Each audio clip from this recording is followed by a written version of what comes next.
Salve, muito boa noite. Mais uma vez aqui no Frente a Frente, diretamente dos estúdios da Rede Vida aqui em Brasília. Eu saí agora há pouco da Câmara dos Deputados, acabou a votação, o presidente Michel Temer teve uma vitória expressiva, né? Evitou a abertura desse segundo processo no Supremo Tribunal Federal, mas os líderes já falam ali, informaram um grupo para uma pauta do Congresso Nacional, inclusive com as reformas constitucionais. O presidente Michel Temer, que ficou 7 horas internado, já está em casa e vai comemorar, receber aliados e líderes no Palácio da Alvorada ainda hoje. A agenda dele será longa. Nós estamos com o ministro da Defesa, Raul Jungmann, experiente na política, foi ministro da Reforma Agrária, 3 mandatos como deputado federal, é de Pernambuco, está na política há bastante tempo. Ministro, a situação não tem uma indicação para o ano que vem. Quer dizer, o cenário para a disputa do ano que vem da presidência da República ainda não está definida. Hoje o deputado Vanderlei Macris me lembrava lá na Câmara dos Deputados que é ali na esquina, né? A eleição está há menos de um ano. Como é que isso será configurado, ministro, se a gente não sabe nem quem serão os candidatos, né? É verdade, eu acho que na verdade, acho que eu não me lembro de uma outra eleição onde você levou tão longe a indefinição, digamos assim, a proximidade do pleito. Isso decorre, primeiro, do processo de ascensão do presidente, que veio num segundo impeachment em torno de 20 anos, tá certo? Que é um processo que, evidentemente, é um processo constitucional, legal, mas que traz, e mais até do que o impeachment de Collor, a sua turbulência, tá certo? Que se manifesta, né, na primeira e na segunda denúncia. Acho que agora, vencida a segunda denúncia, nós vamos poder ter, eu não digo um céu de brigadeiro, tá certo? Porque, de fato, as condições que nós estamos vivendo não permitem você dizer que não vamos ter turbulência aqui e acolá. Mas vai poder se ter, eu acredito, uma maior tranquilidade e você começa a ter realmente uma consolidação da recuperação da economia. Isso vai fazer com que o presidente e o governo dele chegue, em termos de avaliação, melhor do que tem atualmente, tá certo? E isso é fundamental para você poder unificar um centro político, né?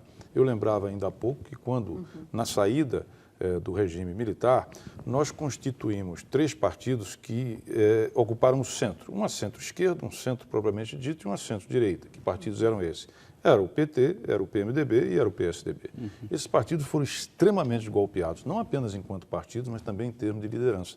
E isso coloca uma incógnita para a eleição de 2018. Me preocupa, sobretudo, a constituição dessa candidatura, tá certo, em termos de centro. Mas esse bloco que apoiou hoje o presidente Michel Temer, não seria esse bloco? Olha, eu diria que uma coisa é verdade, mas isso é um bloco congressual. Será que ele vai conseguir transpor isso para a política? Tomara que sim. O PSDB já dá sinais aí que não vai com o PMDB, né? A bancada de Geraldo Alckmin hoje votou contra o presidente Michel Temer. Então, a gente já vê aí que pode haver um distanciamento. Eu considero isso, com respeito aos tucanos, um equívoco, porque, evidentemente, que numa equação de centro, você não pode negligenciar, por exemplo, uma aliança com o PMDB. Todos nós sabemos disso, tá certo? E o risco que a gente corre é que essa situação, que é uma situação de descrédito, de desmoralização da política, ela incentive candidaturas que são candidaturas antipolíticas alternativas de outsiders. E isso aí é um pouco um salto no escuro. Evidente que a gente precisa de renovação e evidentemente que quem perdeu as condições de se apresentar como candidato perdeu paciência. Mas nem tanto ao mar, nem tanto à terra. E esse é um país extremamente complexo que precisa da continuidade de reformas, que hoje vive uma polarização e uma fragmentação, que requer um presidente que tenha capacidade congressual de articulação e de promover a unidade. Eu não falo a unidade dos mortos, onde ninguém fala, ninguém discute, ninguém critica, mas, sobretudo, uma unidade dentro de algum consenso que, aliás, nós tínhamos, tá certo? Em alguma medida nós tínhamos, e que precisa ser refeito. Agora, antes de chegar a 2018, temos aí uma pauta que o governo precisa vencer. Sim. O ministro da Fazenda me dizia num jantar essa semana, do site Poder 360, que a próxima reforma é a da Previdência. Ocorre que hoje, no plenário, muitos deputados já comentavam ali com a gente, com jornalistas, dizendo, olha, eu até falei para o presidente, eu voto com ele, mas esse negócio de Previdência, mudar a Previdência, não conte comigo, porque eu quero ter a minha reeleição tranquila, já dei a minha cota de sacrifício. Como é que vai ficar isso? Você acha que é possível reorganizar a base para votar reforma? O senhor que tem aí uma grande experiência na Câmara dos Deputados, Senado? Olha só, acho que você tocou no ponto crucial, que é o seguinte, é o timing dessa história toda. Como nós tivemos uma primeira denúncia e aí a Previdência foi empurrada mais para frente, como nós tivemos uma segunda denúncia e mais se empurra para frente, né? Exatamente a retomada das reformas, elas começam a ficar próximas do período eleitoral. Então, qual é o cálculo que faz um deputado? Ele lá atrás, ele dizia, eu voto com a Previdência, porque eu vou ter um desgaste, mas vai vir uma grande recuperação e eu vou dizer, está vendo? Eu estava certo para o meu eleitor. Com essa proximidade, o cálculo que eles começam a fazer é, será que dá tempo para vir essa recuperação e eu também recuperar o meu desgaste? Tá certo? Eu acho que isso afeta muito. E isso deve levar... Pensando no que fazer. Eu acho que as reformas têm que ser, porque, me desculpe, mas o Brasil precisa, tá certo? Com o nível de investimento que nós temos hoje, nós não vamos crescer mais de 1,5%, 2% nos próximos anos. E isso se tudo der certo. Se nós não passarmos desse nível de investimento hoje, que está ao redor, público e privado, alguma coisa em torno de 16%, 16% e alguma coisa, para chegarmos a um patamar de 18%, 20%, o Brasil não cresce 3%, 4% ao ano de forma sustentável. E aí você não vai conseguir repor e ampliar, tá certo, as condições produtivas e, evidentemente, com influência em termos sociais. Então, veja, por isso eu acredito que já está sendo dito um redesenho, vamos dizer assim, fazer uma customização, tá certo, da reforma da Previdência, cujo talvez ponto central seja a questão da idade. E procurar demonstrar que essa necessidade não pode ser adiada. Pois é o que eu espero. Ministro, e indo para os próximos governos, né, é preciso debater durante a disputa da presidência da República uma reforma da Previdência. E eu não acredito em ninguém eleito discutindo ou defendendo uma reforma desse tipo, né? Olha, eu acredito que existem certas coisas que são inexoráveis. E um político tem que entender que ele tem que conviver, ele tem que, às vezes, ser contra-majoritário. Tá certo? É por isso que, por exemplo, eu defendo o parlamentarismo, que, aliás, volta em discussão com a hipótese, né, do envio de uma emenda chamada de semipresidencialismo, que é um parlamentarismo mitigado, porque isso atribui responsabilidades ao Congresso. O Congresso, teoricamente falando, ele não é responsável pelo que ele decide. Não recai sobre ele, recai sobre o Executivo.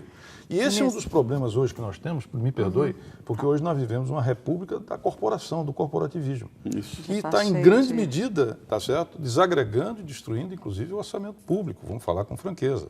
Né? Então, diante disso, talvez essa discussão deva ser acompanhada, tá certo?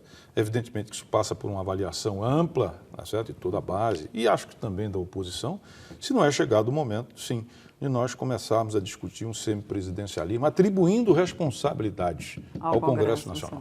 É o que o presidente da Câmara, Rodrigo Maia, vai tentar fazer, né, pelo que a gente percebe. Isso. Mas agora nós temos algumas perguntas aqui no Twitter que algumas pessoas mandaram.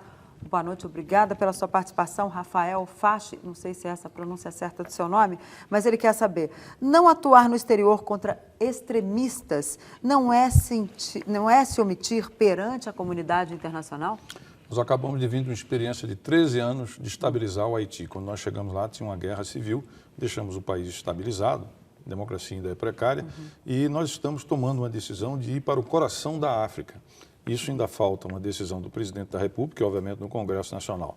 Mas, em nível de relações exteriores e defesa, o topo das escolhas, porque nós saímos muito prestigiados, tá certo? Com um grande reconhecimento internacional do Haiti. Por isso, existem propostas de até 10 outras regiões que nós podemos ir. Mas hoje, aqui desponta como uma, digamos, mais indicada e que tem uma projeção, inclusive, sobre a África, mas também sobre a Europa, que tem uma grande preocupação com o norte da África por causa da imigração, é a República Centro-Africana. Tem mais umas perguntas aqui. O mesmo Rafael, ele quer saber como o Brasil busca um assento no Conselho de Segurança da ONU se não atua em missões contra o terrorismo no exterior. Olha, eu considero que essa busca que foi feita, inclusive, nos governos anteriores, a todo custo era um equívoco. É um equívoco. Ir a um Conselho de Segurança significa ir ao centro do mundo, participar, né? E quando foi conseguido lá atrás, ainda na Liga das Nações, pelo Woodrow Wilson, que foi o presidente, e depois se transforma na ONU, era exatamente, você teria um conjunto de países, tá certo? Que seriam, digamos assim, a última instância de decisão sobre as questões globais. Ir ao centro do mundo é trazer os conflitos e os terrorismos do mundo para junto de você. será que nós estamos prontos para efetivamente nos colocarmos, e em nome do interesse nacional, nos colocarmos no centro dos conflitos e dessa atuação terrorista que se passa exatamente lá no Oriente Médio, se passa na África, etc., que não tem uma relação com o nosso entorno? É interesse nacional isso? Eu não considero que seja. Evidentemente que nós temos que lutar contra o terrorismo, né? E o Brasil é signatário de todos os acordos nesse sentido. Tá certo? E temos dado a nossa colaboração. Mas eu, sinceramente, quero explicar o seguinte. Acho que ainda nós temos muito que andar e caminhar para, de fato, nos apresentarmos com condições num Conselho de Segurança na ONU. Mas isso não quer dizer que a ONU não precise ser reformulada e, sobretudo, o Conselho de Segurança da ONU, que precisa incluir diversos outros países.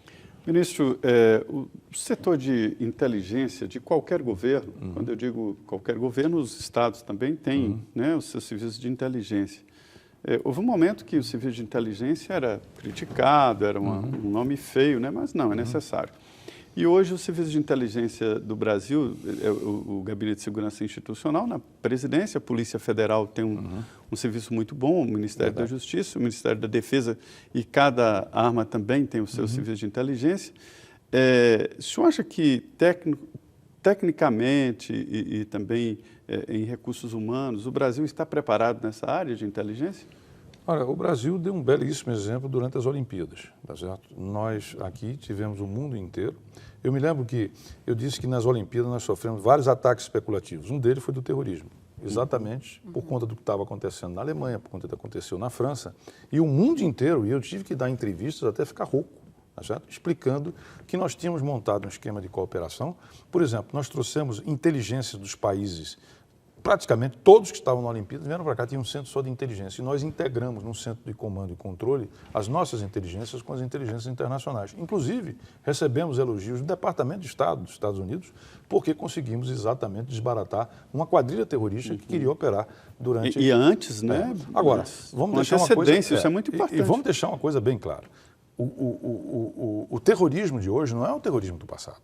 O terrorismo do passado, como o Baader-Meinhof, como, por exemplo, como o Brigate Rossi na Itália, ele atuava em razão de inimigos muito claros. Né? No caso do Baader-Meinhof, era o Estado alemão que estaria novamente se fascistizando. No caso do Brigate Rossi, ela combatia a direita, por exemplo. Hoje ele é totalmente difuso. Quando você vê um cidadão, tá certo? Lá na França, com um caminhão que passa por cima de área de muçulmano, de gente de turistas. Quando você vê o sujeito simplesmente disparar, como ele fez também lá na França, quer dizer, ele hoje é absolutamente difuso. E outra coisa, o recrutamento é feito através da internet. Já não é mais aquele campo de treinamento, pegar o pessoal. Então, hoje, de fato, e sobretudo o chamado lobo solitário, tá certo? É muito difícil de você ser... O Brasil está livre disso? Não, eu acho que ninguém no mundo está livre disso. Agora, a nossa faixa de risco é muito baixa exatamente porque nós não estamos envolvidos com os grandes conflitos que exatamente geram esse tipo de terror. Como você vê, tanto nos Estados Unidos, com 2001 foi claramente isso, como também na Europa, que hoje tem uma paranoia com o terrorismo, que é realmente alguma coisa indissociável de qualquer reunião com europeus.